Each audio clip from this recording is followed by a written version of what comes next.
La religiosa. Nino Velasco. De pronto estallaron dentro del todo los sueños, las pasiones y los deseos reprimidos durante 40 años de soledad y se centraron en aquella mujer turbadora y deseable aún, bajo su severo hábito de religiosa.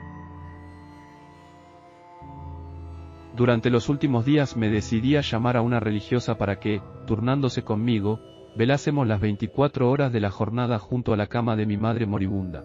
Fueron días muy lluviosos, y las calles de nuestro barrio, de casas de 2 pisos con jardín, se llenaron de charcos y de barro haciéndose intransitables.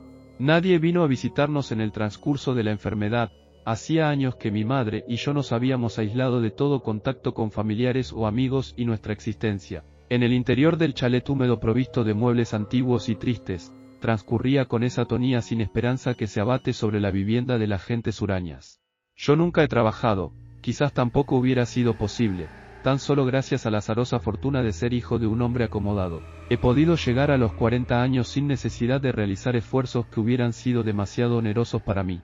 Cuando ella cayó enferma, hacía siglos que mi vida consistía en esa sucesión de hechos extravagantes que componen la existencia de un hijo único soltero que, desde muy joven, se quedó solo con su madre, lentos paseos por los descampados próximos a nuestra casa cogido del brazo de mi anciana progenitora. Largas horas sentado en el desgastado sillón de cuero que perteneció a mi padre leyendo sin gusto libros vetustos tomados de la estantería familiar. La contemplación de las grietas que, poco a poco, se han ido abriendo en los muros de la casa, merecedoras tan solo de comentarios repetidos como, esto se derrumba, o, ¿por qué no vendemos el chalet y nos compramos un apartamento nuevo? El cuidado de las macetas, la contemplación de nuestro viejo canario enjaulado que, dado el silencio de la casa, lo umbrío de los aposentos y el mutismo de sus moradores, tan solo hizo unos tímidos intentos de cantar una lejana primavera espléndida. Y unas cuantas manías inexcusables. Llegó con sus zapatos negros llenos de barro y el uniforme de religiosa mojado a causa de la lluvia. Llamó discretamente una sola vez al timbre de la puerta y al abrirla, experimenté la emoción de quien hace mucho tiempo, o quizás nunca, ha tenido a escasos centímetros a una mujer hermosa. Bajo su toca se advertía el comienzo de un cabello rubio pálido extremadamente fino, y sus ojos grises. Al fijarlos en los míos, me indujeron a pensar en antiguas lagunas descritas en algún libro que hablaba de bosques iravinsans. Al mirarme, tan solo como un relámpago, me pareció advertir en sus pupilas una expresión de asombro o de sorpresa que desapareció enseguida. Tenía la piel clara matizada por un ligero vello suave casi imperceptible. Sonrió nada más abrirle la puerta con un gesto de franqueza y disponibilidad que me dejaron anonadado. Porque, además, sus labios ligeramente prominentes, al realizar cualquier movimiento, proporcionaban a su rostro, debido a una fatídica comisura lateral, a unos leves trazos que aparecían en su piel a ambos lados de la boca, una expresión extrañamente provocativa. Era muy alta, y bajo el uniforme severo se adivinaba esa clase de cuerpos ligeramente marchitos, cuya ambigua fragilidad suscitan una rara fascinación erótica. Es aquí donde han llamado a una religiosa para cuidar a un enfermo. Me dijo mirándome directamente a los ojos. Sí, sí. Es una enferma, se trata de mi madre. Pase, pase usted.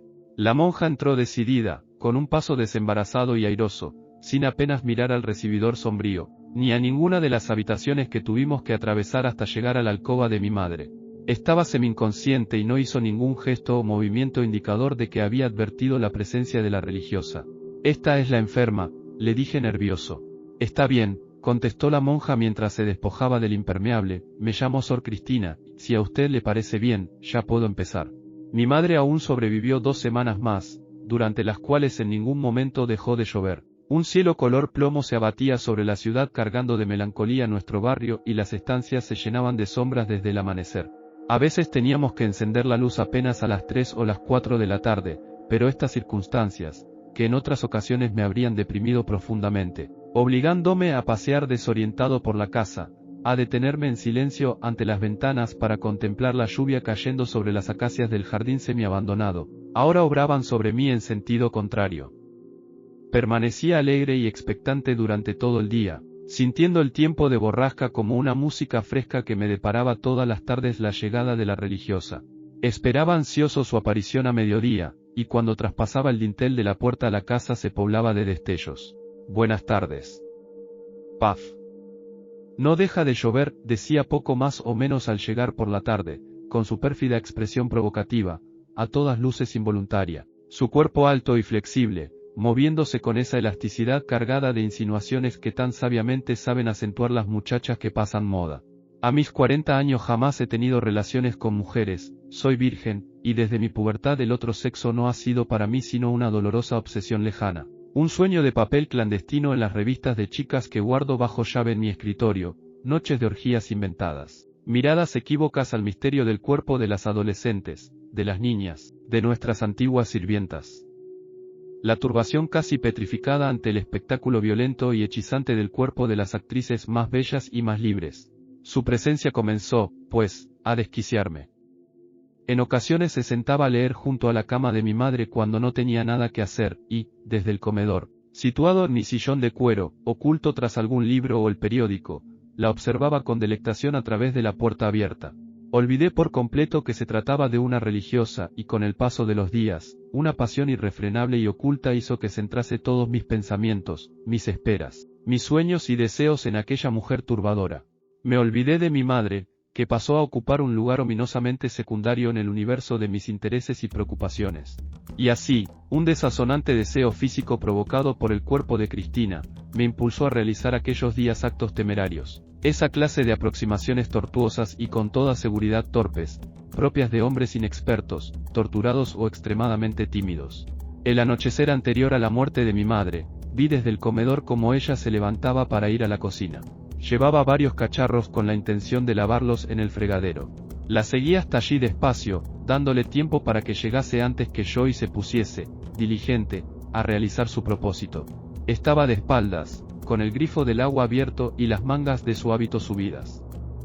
Me aproximé completamente sofocado, notando que mi corazón era de pronto como una especie de animal turbulento apresado dentro de mi pecho que golpeaba intensamente a cada latido. Seo. ¿Cómo? Le dije tartamudeando con toda la sangre agolpada en la cabeza. ¿Cómo puede haber monjas tan hermosas como usted? Al escuchar yo mismo aquella frase en el silencio de la cocina mal iluminada por una bombilla mortecina, advertí enseguida, dado su tono, que se trataba de una penosa vergüenza. Ella hizo un gesto con los hombros sin dejar de fregar la taza que tenía entre las manos, que significaba algo ambiguo equivalente a «ya ve», o «no sé», o «que más da lo hermosa que yo sea». Después, sin poderlo evitar, crucé por detrás de la religiosa y toqué con mi mano su vestido a la altura del trasero, ejerciendo con mis yemas una presión equívoca que podía suponerse un roce casual al pasar a su lado o interpretarse, seguramente con mayor acierto, como un contacto subrepticio propio de un hombre confuso y taimado. Ella giró la cabeza y me miró a los ojos con una intensidad extraña y también equívoca, que se podía entender como la aceptación de una travesura intrascendente o como una admonición severa y tajante. No hizo ningún gesto con su cuerpo que, al menos a primera vista, indicase que aquello le había afectado de alguna manera. ¿Me puede dar el detergente?, me dijo después deshaciendo unos segundos de tensión que para mí habían sido angustiosos. Está ahí, sobre la nevera. Al otro día, unas horas antes de que falleciese mi madre, me atreví a sentarme frente a ella y la conversación derivó hacia una especie de evocaciones sobre mi vida. La lámpara de la mesita de noche le iluminaba el rostro de un modo precioso y cada gesto que hacía, incluso los más leves movimientos de su pecho apenas sugerido bajo el hábito, me producían excitaciones sucesivas enervantes. En el transcurso de la conversación, como si se tratase de un gesto natural, pero que contenía toda la densidad de las acciones forzadas, le puse la mano en las rodillas por unos segundos en varias ocasiones o le tomé la mano con motivo de un comentario o de una frase que parecía adecuada a tal gesto. Entonces, está usted completamente solo, aislado, me dijo ella en cierto momento. Solo, aburrido, casi desesperado. Cuando mi madre muera no sé si resistiré la desolación de este caserón que se cae a pedazos. Ella me miró de nuevo a los ojos, con los labios húmedos y sus pupilas lanzadas al fondo de mi cerebro, como cuando alguien, en medio de una conversación, deja de oír las palabras de su interlocutor y permanece por breves segundos calibrando con precisión el sentido profundo de su discurso. Mi madre murió de madrugada, y al entierro, bajo la lluvia suave de la tarde siguiente, no vino absolutamente nadie. Tan solo Sor Cristina me acompañó al cementerio en un coche que puso a nuestra disposición la sociedad aseguradora que se ocupó de todos los detalles. De regreso en un taxi, cuando a la altura de una céntrica avenida ella se iba a bajar separándose de mí para siempre, al meter la mano en un bolsillo de su impermeable, dijo algo que me produjo un sobresalto esperanzador. Vaya. Tengo que ir de nuevo a su casa. Me dejé olvidada la agenda en la mesa del teléfono. Hicimos el resto del trayecto en silencio. Yo observaba la tarde gris cayendo sobre la ciudad, sobre los altos bloques oscuros de las zonas en prolongación, palpitando de desolación y deseo. Jamás volvería a verla, jamás. Y, sin embargo, no era posible que aquellas 2 semanas junto a ella sucumbieran de un modo tan inexorable. Su mirada ambigua, el gesto fascinante de su boca, su cuerpo alargado y sugerente habían penetrado de tal modo en los ámbitos de mi universo, que perderlos de pronto, tan solo me conduciría, estoy seguro, a una definitiva consumación. Cogió la libreta de la mesa del teléfono, dijo, bueno, he tenido mucho gusto en conocerle, quizá nos veamos alguna vez. Distráigase, busque compañía, y se dirigió decidida hacia la puerta para marcharse. A veces se siente como si algo, concretamente, localizado en la caja craneal, el corazón y el estómago, estallase en una súbita explosión sanguínea que, si bien te ciega momentáneamente, no por eso te impide llevar a cabo el acto que, súbitamente, has decidido ejecutar. Entonces, justo cuando iba a salir, la cogí de una mano con fuerza y tiré de ella hacia mí. Después, trastornado, busqué su boca y la besé con desesperación. No hizo ningún gesto de rechazo, tampoco llevó a cabo ningún movimiento que indicase alguna iniciativa por su parte. Permaneció inerte hasta que yo separé mis labios de los suyos. No te vayas, le dije con un evidente tono de súplica, procediendo de nuevo a besarla enseguida. Después, inalterable, escrutó mis pupilas calibrando el fondo de mis sentimientos, la desesperación de mi soledad, mi historia, mi tragedia en suma. Tengo que irme. Déjeme. Mañana vendré a la misma hora de siempre. Y se separó de mí, traspasó la puerta y se alejó a paso vivo del chalet. No pude conciliar el sueño en toda la noche, y a las 6 de la mañana ya estaba en pie iniciando una desazonante espera poblada de temores. Me torturaba la incertidumbre de que aquella frase, mañana vendré a la misma hora de siempre, tan solo hubiese sido una piadosa mentira a modo de despedida, un recurso para evitar cualquier escena demasiado violenta o desagradable en un momento crítico. Tenía constancia, sin embargo, de su comportamiento escrupuloso y exacto durante los 15 días que atendió a mi madre y de la seriedad general de su conducta, pistas que, en otros instantes, me permitían sostener la esperanza de que ella cumpliría su palabra. Pasé la mañana dando paseos nerviosos por el oscuro pasillo del chalet, subiendo y bajando al piso alto, asomándome a las ventanas que daban al jardín y mirando el reloj de pared cada 5 o 10 minutos para comprobar todo lo lento que pasa el tiempo en un día de aguacero cuando se espera a una mujer abominablemente deseada y todo confluye en el hecho de aguardar. Un impacto ardiente saltó desde el estómago hasta la garganta cuando, a las 3 en punto, desde la ventana del comedor, la vi avanzar hacia el chalet con paso regular y una mirada incierta que parecía observar de un modo neutro la panorámica del barrio empapado. Vengo a hacerle compañía un rato, me dijo nada más entrar, y aunque este saludo resultaba decepcionante dada la magnitud de mis sueños, la increíble realidad es que ahora, con ella dentro de la casa, mis desaprensivas esperanzas podrían tal vez consumarse. Apenas llegó, se dispuso a preparar un café, y durante todas sus evoluciones desde el comedor hasta la cocina y desde la cocina hasta el comedor, la seguí continuamente, hablando de nada, con el estómago contraído por la tensión de un deseo que tenía que sofocar de alguna forma. Había probado la humedad cálida de su boca perversa y ya no era posible renunciar a ello. Durante el transcurso de la tarde la atrapé de forma imprevista en las ocasiones más intempestivas, al traspasar una puerta, al acercarse a encender la lámpara de pie, al cruzar por rincones sumidos en la penumbra. Ella no ofrecía nunca ninguna resistencia, permanecía laxa e inmóvil mientras duraban estas embestidas, y apenas la dejaba, proseguía con la acción que tuviese entre manos como si nada hubiese ocurrido, situando absurdamente en una especie de paréntesis de lo inexistente, episodios que para mí eran conmocionantes.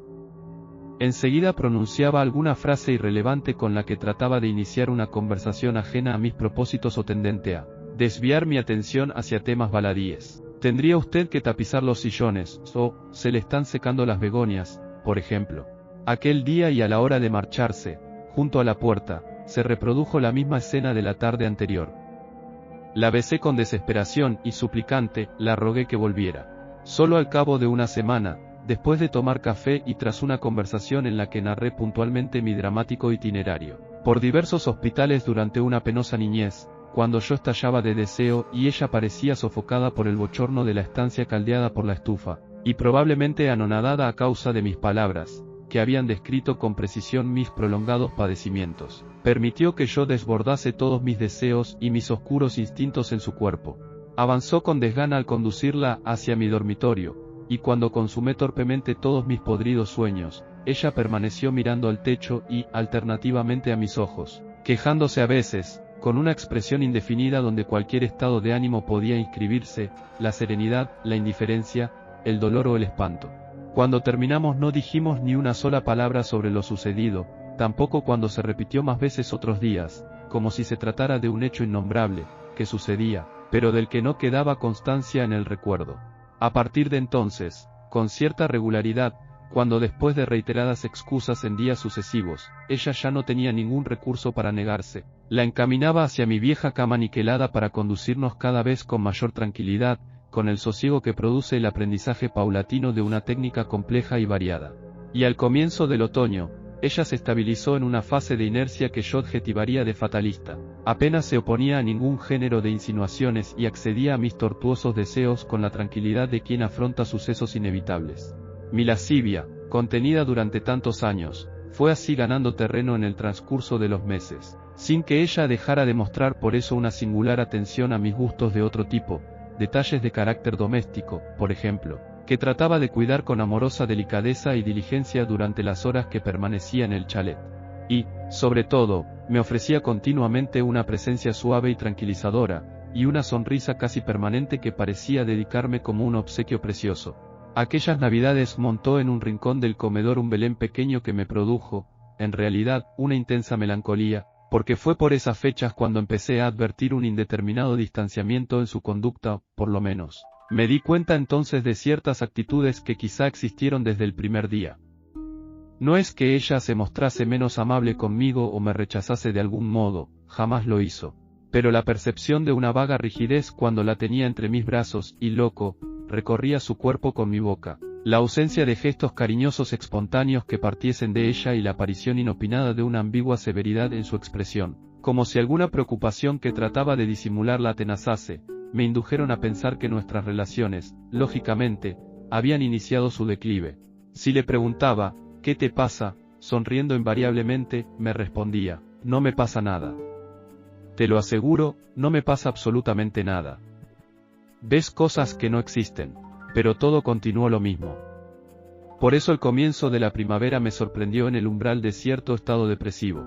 Ella afirmaba reiteradamente que nada había cambiado en sus relaciones conmigo, pero yo apreciaba, de forma paulatinamente más flagrante, sobre todo cuando me aproximaba a ella, una tensión creciente en su cuerpo delgado y sinuoso, que yo deseaba cada día más. Comencé a sospechar, y estaba en lo cierto como dolorosamente comprobé después, lo que ocurría. Pero aterrorizado por aquella sospecha, ni siquiera hice la menor alusión al tema por temor a recibir una declaración que me hubiera, sí, desintegrado. Incluso pensando que los ámbitos sombríos de aquella casa fueran la causa de su estado de ánimo, me decidí a vender el viejo chalet lleno de humedad y grietas, para comprarme un apartamento nuevo en el centro de la ciudad. El día anterior al fijado para la mudanza, incluso cuando había comprado muebles nuevos de impecable diseño para sustituir al vetusto mobiliario que languidecía en el chalet desde que yo tenía uso de razón, se produjo la terrible revelación que jamás, nunca, hubiera deseado conocer, aunque mis relaciones con ella hubieran seguido funcionando sobre la falsedad. Hacía un buen rato que Cristina se había marchado aquel anochecer cuando advertí que, en el borde de una estantería de la biblioteca, se había dejado olvidada una pequeña agenda con las tapas negras. Alguna vez me refirió que llevaba un diario donde consignaba, sobre todo, sus experiencias íntimas, digamos sus avatares espirituales. La tomé entre mis manos y, sin poder mitigar la curiosidad, esperando encontrar allí la explicación a su ambigua actitud de los últimos meses, busqué entre distintos textos en los que yo no salía a relucir para nada, alguna declaración reveladora. Y la encontré. El apunte pertenecía al 24 de abril, y transcribo textualmente una confesión que me dejó, literalmente, al borde de la locura. No puedo más, las fuerzas me abandonan para proseguir este inhumano sacrificio. Dios mío, Dame valor para continuar o aclarar mi entendimiento a fin de encontrar la forma de romper esta situación con el menor daño para Eugenio. Los actos de misericordia no son posibles cuando traspasan ciertos límites, cuando se actúa contra la naturaleza. He pecado profundamente por entregarme a una acción que preside los objetivos de mi orden, la misericordia, la caridad. Pero, ¿cómo saldré de esta situación ahora que me resulta ya intolerable la repulsión infinita que él me ha producido desde el primer día? Señor, perdóname y dame fuerzas.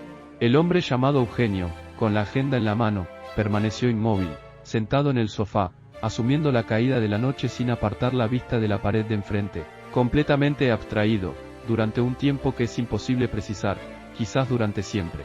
En su enorme cabeza crecían tan solo mechones dispersos de cabello ralo que dejaban al descubierto un cráneo monstruosamente dolicocéfalo. Sus globos oculares saltones se veían impregnados continuamente de un líquido viscoso que, de vez en vez, se derramaba por sus mejillas llenas de verrugas y protuberancias. La boca, desmesuradamente grande, mostraba unos labios pegajosos por cuyas comisuras no podía impedir que, periódicamente, apareciesen finos hilillos de saliva turbia. Si hubiera sonreído, habría sido posible apreciar unos pocos dientes, carcomidos y negruzcos que bailaban en unas encías blandas. Desde que nació, su cuerpo estuvo siempre cubierto de manchas tiernas y violáceas que emanaban un olor hediondo. Francés VII.